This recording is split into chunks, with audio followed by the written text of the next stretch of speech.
A Guide to the Tibetan Book of the Dead.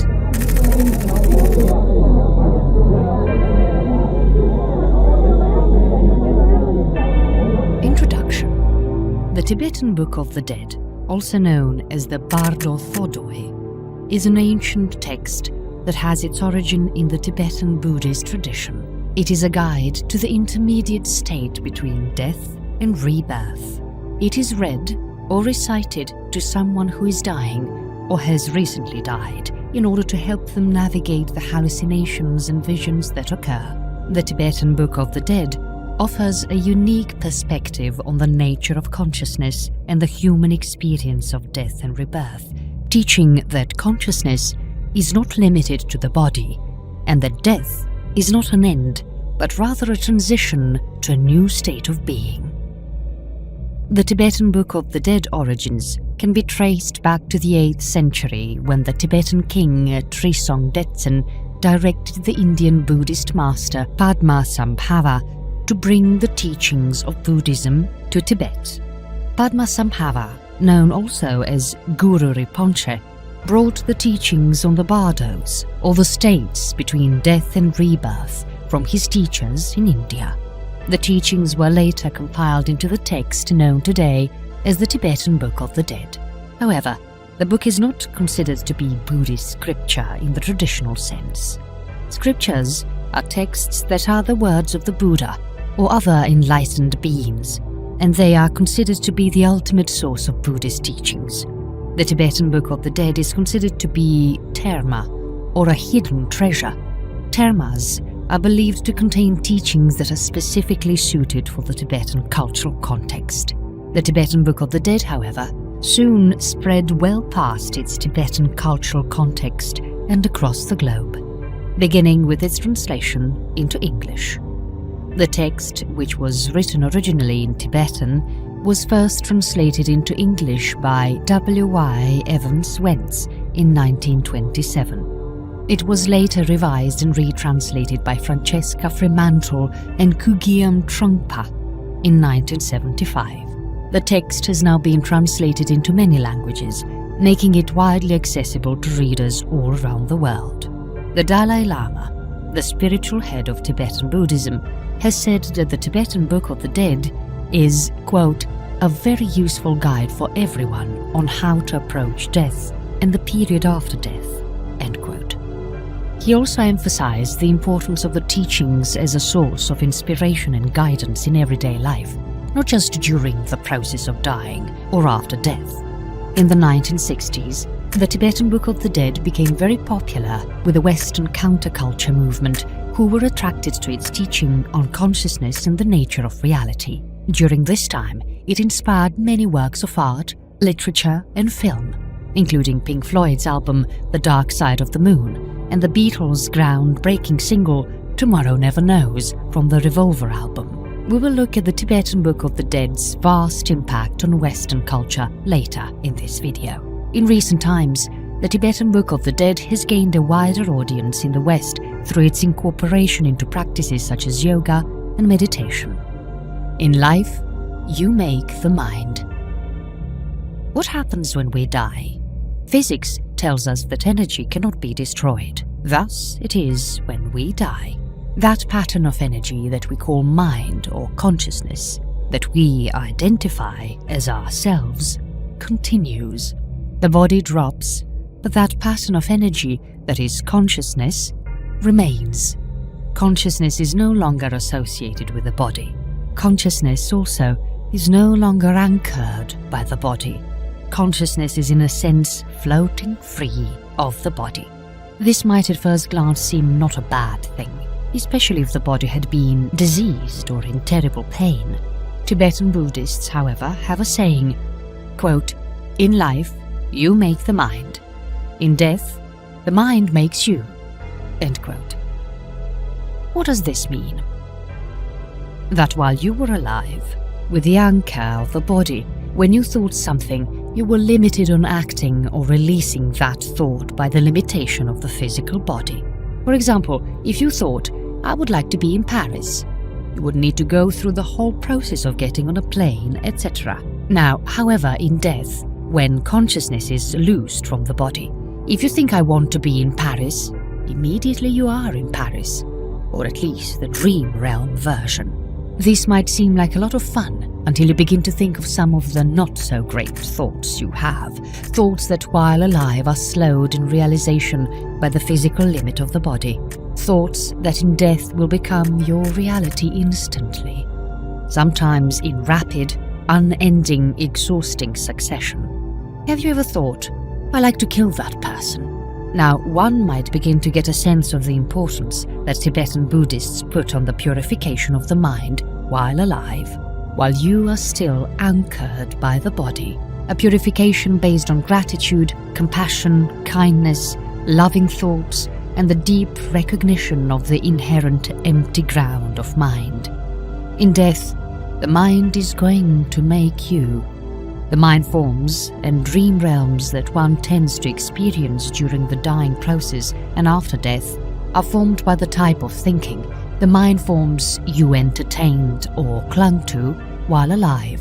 These mind forms and dream realms experienced during death and dying by the now bodiless consciousness, formed during one's lifetime, are called in the Tibetan Book of the Dead bardos.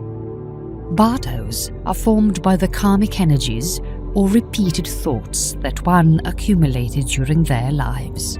The purpose of the Tibetan Book of the Dead is to guide you through these bardos, but more than that, it is to help you recognize the unreality of them and thus become aware of the radiant, primal, and empty consciousness from which they arose and to which they will return.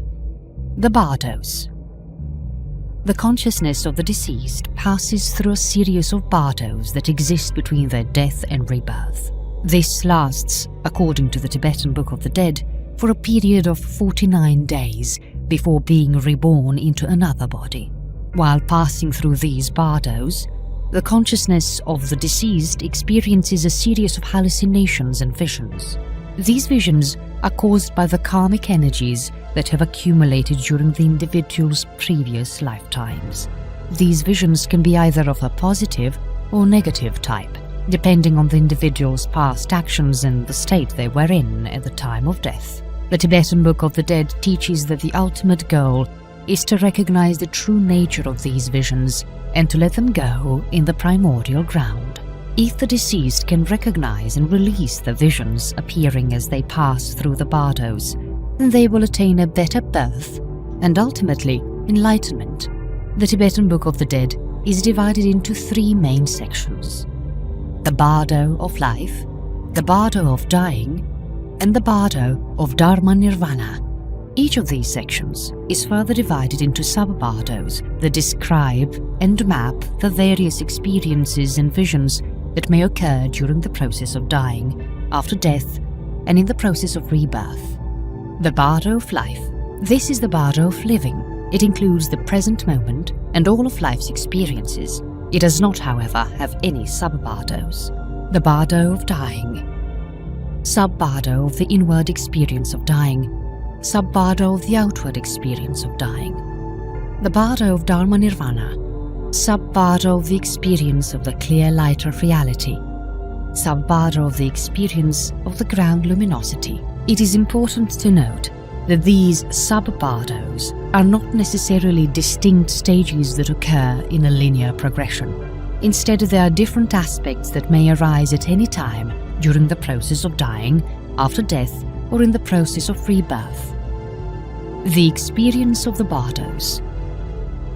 What does a person experience in a bardo according to the Tibetan Book of the Dead? Once the bardo of dying has begun, the person will experience different qualities of hallucinations or visions depending whether in the inward or outward sub-bardo. In the inward sub-bardo, which often occurs in the initial stages of dying, the person is likely to experience a sense of peacefulness or clarity, visions of deities, ancestors, or loved ones who have passed away, a sense of detachment from the body and the physical world, a feeling of lightness or weightlessness. The experiences of the inward sub-bardo, as suggested by the Tibetan Book of the Dead, share many similarities with those reports known as NDEs, or near-death experiences. We will look at some of those similarities in a moment.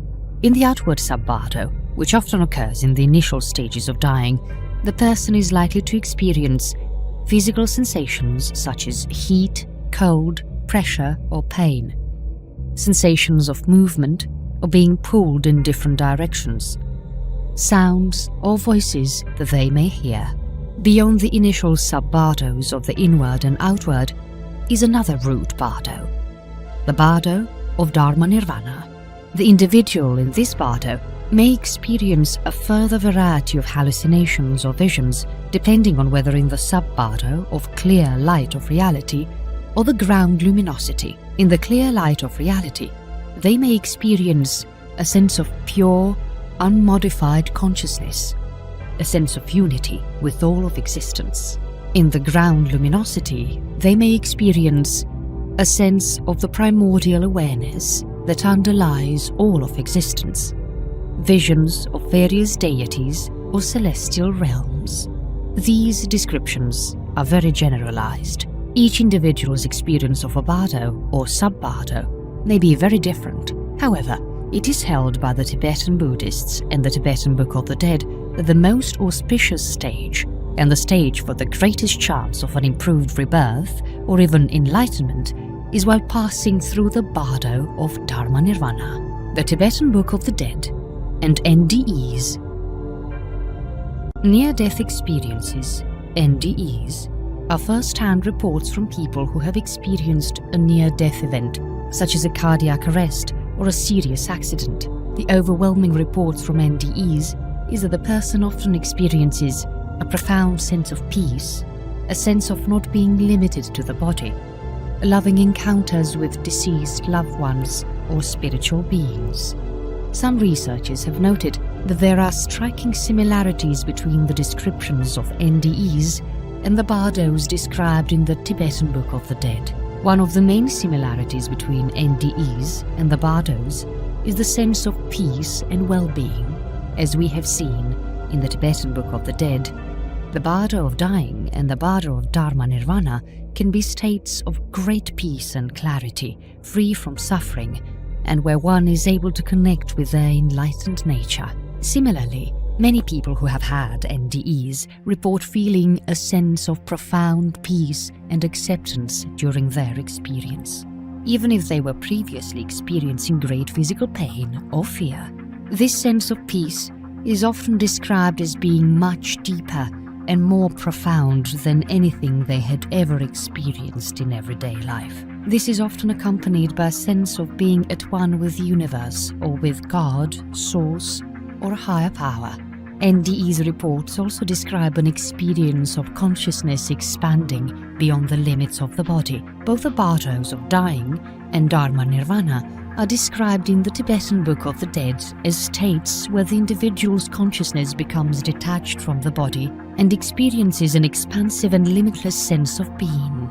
NDEs report having left their body and being able to observe the surroundings from many different perspectives. NDEs and the Tibetan Book of the Dead both report encounters with deceased loved ones and/or spiritual beings.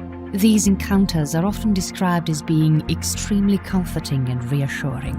Other similarities are experiencing radiant light, a sense of being outside of time and space, a sense of having access to profound insights and understanding. The altered state of consciousness experienced during the death process is often described both by NDEs and the Tibetan Book of the Dead as being more real and vivid than everyday reality. And those who have uniquely made a U-turn back into the bardo of living, those who have experienced a near-death experience and not the experience of death itself, return to life and report that the insights and deep wisdom that they gained during their near-death experience has gone on to have profoundly beneficial impact on the remainder of their lives. This insight and deep wisdom and profound benefit is also what is offered by a reading of the Tibetan Book of the Dead. The Tibetan Book of the Dead and Western culture.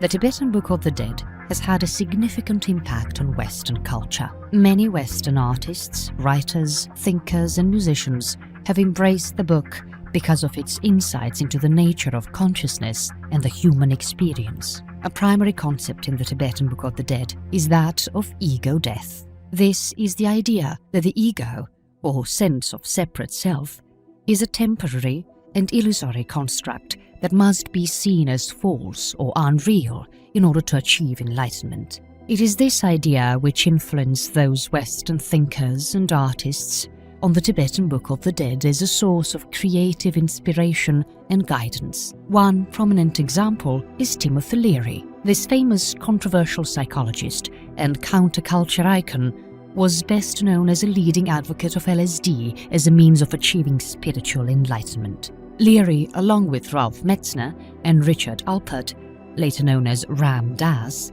used the Tibetan Book of the Dead as a guide for their research on LSD and other psychedelics. They used the outlining of the bardos in the Tibetan Book of the Dead to understand and interpret what they believed were LSD's stripping away of ego defenses and its inducing psychological ego death and rebirth. The Tibetan Book of the Dead was not, however, merely used for understanding the effects of LSD. Many Western artists, writers and musicians utilized the book to create works of art. Here are just a few examples.